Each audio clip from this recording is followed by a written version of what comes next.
இன்னைக்கு சொல்லப் போற கதை என்னோட வாழ்க்கையில உண்மையாலே நடந்த ஒரு கதை. இந்த கதைய தான் இன்னைக்கு உங்ககிட்ட சொல்லப் போறேன். சரி, வாங்க நேரா கதைக்கு போயிடலாம். அதுக்கு முன்னாடி நம்ம வீடியோவுக்கு ஒரு லைக் பண்ணிட்டு நம்ம சேனலை சப்ஸ்கிரைப் பண்ணிடுங்க. என்னோட பேரு ராஜா. இது நடக்கும்போது நான் காலேஜ் படிச்சு முடிச்சிட்டு வேலை தேடிக்கிட்டே வீட்ல இருந்தேன். எங்க வீட்டுக்கு பக்கத்துல ஒரு ஆண்டி இருந்தாங்க. அவங்களோட பேரு லதா. அவங்களோட கணவர் வெளியூர்ல வேலை பார்த்துக்கிட்டு இருந்தாரு. மாசத்துக்கு ஒரே ஒரு தடவை தான் வீட்டுக்கு வருவாரு. அதனால அந்த வீட்ல ஏதாவது உதவி வேணும்னா என்னதான் கூப்பிடுவாங்க. லதா ஆண்டி ரொம்ப நல்ல மனசுக்காரங்க. எங்க அம்மாவோட நல்ல ஃப்ரெண்டும் கூட. அதனாலயே நானும் அந்த வீட்டுக்கு அடிக்கடி போவேன். பார்க்கறதுக்கு கருப்பா இருந்தாலும் நல்லா கலையா இருப்பாங்க. ரோட்ல போகும்போதே எல்லோரும் ஒரு தடவை திரும்பி பார்த்துட்டு போவாங்க. அவ ஸ்கூட்டிய பார்த்தாலே எல்லாருக்கும் ரொம்ப பிடிக்கும். அவ ரோட்டுல போகும்போது எப்படியாச்சும் இந்த ஸ்கூட்டில ஒரு நாள் போகணும் அப்படின்னு தான் நினைப்பாங்க. அதே மாதிரி தான் நானும் ஒரு நாள் அவங்க கூட போகணும்னு நினைச்சிருக்கேன். அவங்களுக்கு ஒரு பொண்ணு இருந்தா. அவங்க 2 பேரும் பார்க்க அக்கா தங்கச்சி மாதிரி தான் இருப்பாங்க. அவளோட பேரு ரேணு. என்னை விட 2 வயசு சின்னவ. 2 வருஷத்துக்கு முன்னாடி தான் கல்யாணம் ஆயிருந்துச்சு. ஆனா இன்னும் குழந்தை இல்லாததுனால அவங்க வீட்ல அடிக்கடி மனசங்கடம் இருந்துகிட்டே இருந்துச்சு போல. ரேணு ஆல்ரெடி கல்லூரி படிக்கும்போதே ஒரு பையனை லவ் பண்ணிக்கிட்டே இருந்தா. ஆனா அவங்க வீட்டுல சம்மதம் கொடுக்காம வேற ஒரு மாப்பிள்ளைய பார்த்து திருமணம் பண்ணி வச்சுட்டாங்க. ரேணு அந்த பையனை நினைச்சுக்கிட்டு தான் இன்னும் அந்த வாழ்க்கையில ஈடுபடல. அதான் குழந்தை தள்ளி போட்டுட்டா போலன்னு நினைச்சிட்டு இருந்தேன். அவ கல்யாணம் ஆனதுக்கு அப்புறம் அடிக்கடி சொல்லுவா, என்ன பார்த்தா அவ லவ் பண்ண பையன் மாதிரியே இருக்குன்னு.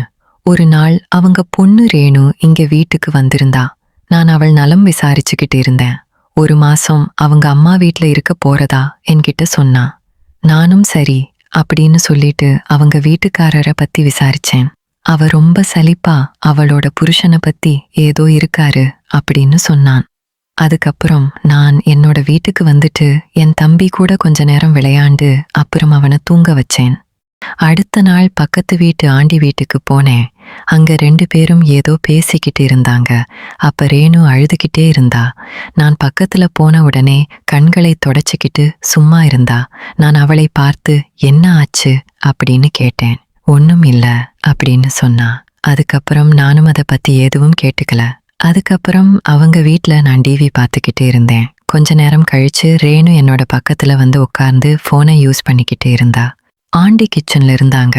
அப்போ ஆண்டி இட்லி மாவு அரைக்கிறத கவனிச்சுக்கிட்டே இருந்தேன். அப்படியே என் குட்டி தம்பி கூட விளையாண்டுகிட்டே இருந்தேன். அப்ப நான் என்னோட பக்கத்துல ரேணு இருக்கிறதையே மறந்துட்டேன். எனக்கு கொஞ்சம் கூட ஞாபகமே கிடையாது. ரேணு என்னை பார்த்து சிரிச்சா. எனக்கு ஒரே சங்கட்டமா போச்சு. நாள் மாலை நான் டீ கடைக்கு போயிட்டு வீட்டுக்கு வந்துகிட்டு இருந்தேன். அப்போ லதா ஆண்டி வீட்டு வாசல்ல ரேணு நின்னுகிட்டு போன்ல யாருகிட்டயோ பேசிக்கிட்டு இருந்தா. முகமே சரியில்லாம இருந்துச்சு. பேசிக்கிட்டு இருந்தப்பவே கண் கலங்கின மாதிரி தெரிஞ்சது. ஆனா நான் எதுவுமே கேட்கல. கொஞ்ச நேரம் கழிச்சு லதா ஆண்டி என்னை கூப்பிட்டு, ராஜா, நாளைக்கு ரேணுவை ஹாஸ்பிட்டலுக்கு கூட்டி போயிட்டு வரியான்னு கேட்டாங்க. நானும் சரின்னு சொல்லிட்டேன். அடுத்த நாள் காலை நான் அவங்க வீட்டுக்கு போனேன். லதா ஆண்டி கிச்சன்ல இருந்தாங்க. ரேணு உள்ள ரெடி ஆகிட்டு இருந்தா. நான் ஹால்ல டிவி பார்த்துக்கிட்டு இருந்தேன். கொஞ்ச நேரம் கழிச்சு ரேணு வெளியே வந்தா.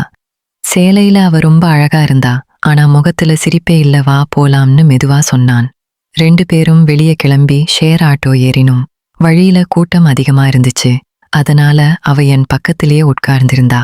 ஆனா அவ மனசுல ஏதோ ஒரு பெரிய கவலை இருந்துச்சு. முகத்திலேயே தெரிஞ்சது அது. ஹாஸ்பிட்டல் போய் டோக்கன்கள் எடுத்து உட்கார்ந்தோம். அங்க ரொம்ப பேர் இருந்தாங்க. ஒவ்வொருத்தரும் ஒவ்வொரு கவலையோடு இருந்தாங்க. அப்பதான் ரேணு மெதுவா பேச ஆரம்பிச்சா. ராஜா வீட்ல எல்லோரும் என்னையே கேள்வி கேட்க ஆரம்பிச்சிட்டாங்க. இல்லன்னா பொன்னாலதான் அப்படின்னு நினைக்கிறாங்கன்னு சொல்லும் போதே அவ கண்ணுல நீர் வந்துச்சு. அதை கேட்டதும் எனக்கு ரொம்பவே கஷ்டமா இருந்துச்சு. என்ன ஆறுதல் சொல்லணும்னே தெரியல. எல்லாம் சரியாகிடும், நீ இவ்வளவு கவலைப்படாதன்னு மட்டும் சொன்னேன். அதுக்குள்ள டாக்டர் உள்ள கூப்பிட்டாங்க. அவ உள்ள போயிட்டா. நான் வெளியில உட்கார்ந்திருந்தேன். 1/2 மணி நேரம் கழிச்சு வெளியே வந்தா. முகம் இன்னும் சோர்வா இருந்துச்சு. வா, வீட்டுக்கு போகலாம்னு மட்டும் சொன்னான். நானும் மேல எதுவும் கேட்கல. 2 பேரும் பஸ் ஸ்டாண்டுக்கு நடந்தே போனோம். வெயிலும் அதிகம், கூட்டமும் அதிகம். ஒரு பஸ் வந்ததும் வேற வழியில்லாம அதுலயே ஏறினோம். கூட்டம் அதிகமா இருந்ததுனால நின்னுகிட்டே பயணம் செய்ய வேண்டியதாயிற்று. அந்த நேரத்திலையும் ரேணு அமைதியா ஜன்னல் வெளிய பார்த்துக்கிட்டே இருந்தா. அவ மனசுல எவ்வளவு கஷ்டம் இருக்கும் என்று எனக்கு புரிஞ்சது. வீட்டுக்கு வந்ததும் லதா ஆண்டி இன்னும் வரல. ரேணு சோஃபால உட்கார்ந்து கொஞ்ச நேரம் கண்மூடி இருந்தா. நான் அவளுக்கு தண்ணீர் எடுத்து கொடுத்து சரிதானே என்று கேட்டேன். இல்ல ராஜா, எனக்கு குழந்தை இல்லாம ரொம்ப கஷ்டமா இருக்கு. உன் தம்பியை என்கிட்ட கொடுக்க முடியுமா? என் கஷ்டம் எல்லாம் குறையும் அப்படின்னு சொன்னான். நானும் அவள் நிலைமைய நினைச்சு அவ கேட்ட மாதிரியே அவகிட்ட என் தம்பிய கொடுத்தேன். அவ என் தம்பி கூட விளையாண்ட அப்புறம் ரொம்பவே சந்தோஷமா இருந்தா. எனக்கு அது ஒருவித சந்தோஷத்தை கொடுத்தது. அடுத்து 2 மாதத்தில் அவள் கர்ப்பமானாள். அதை என்னிடம் சொன்னபோது எனக்கு மிகவும் சந்தோஷமாக இருந்தது. சில நேரம் ஒருத்தருக்கு ஆறுதல் சொல்ல யாராவது இருந்தாலே அது பெரிய விஷயம். அதுக்கப்புறம் கொஞ்ச நாளைக்கு ரேணு பழைய மாதிரி பேச ஆரம்பிச்சா. நானும் அவங்க வீட்டுக்கு போனப்போ சாதாரணமா பேசிட்டு டிவி பார்த்துட்டு சின்ன சின்ன உதவிகள் எல்லாம் பண்ணிட்டு வந்துடுவேன். நாள் மாலை நான் அவங்க வீட்டு வாசல்ல நின்னுகிட்டு இருந்தேன். அப்ப ரேணு வெளியே வந்து, ராஜா வாழ்க்கையில கஷ்டம் வந்தா நம்மள புரிஞ்சுக்கிறவங்க ரொம்ப முக்கியம்னு இப்பதான் புரியுதுன்னு சொன்னான். நானும் சிரிச்சுக்கிட்டே எல்லாம் சீக்கிரம் சரியாகிடும், நீ கவலைப்படாதுன்னு சொன்னேன். அவளுக்கு அந்த நாள் ரொம்ப நாளைக்கு அப்புறம் மனசார சிரிச்சா. இந்த கதையிலிருந்து நான் கத்துக்கிட்ட விஷயம் என்னன்னா, வாழ்க்கையில எல்லோருக்கும் ஏதாவது ஒரு கவலை இருக்கும். ஆனா நம்ம கஷ்டத்தை கேட்டு நம்மள புரிஞ்சுக்கிற ஒருத்தர் இருந்தா அந்த கஷ்டத்தையும் எளிதா கடந்து போயிடலாம். இந்த கதை பிடிச்சிருந்துச்சுன்னா மறக்காம வீடியோவுக்கு லைக் பண்ணுங்க. நம்ம சேனலையும் சப்ஸ்கிரைப் பண்ணி உங்க கருத்துக்களையும் கமெண்ட்ல சொல்லுங்க.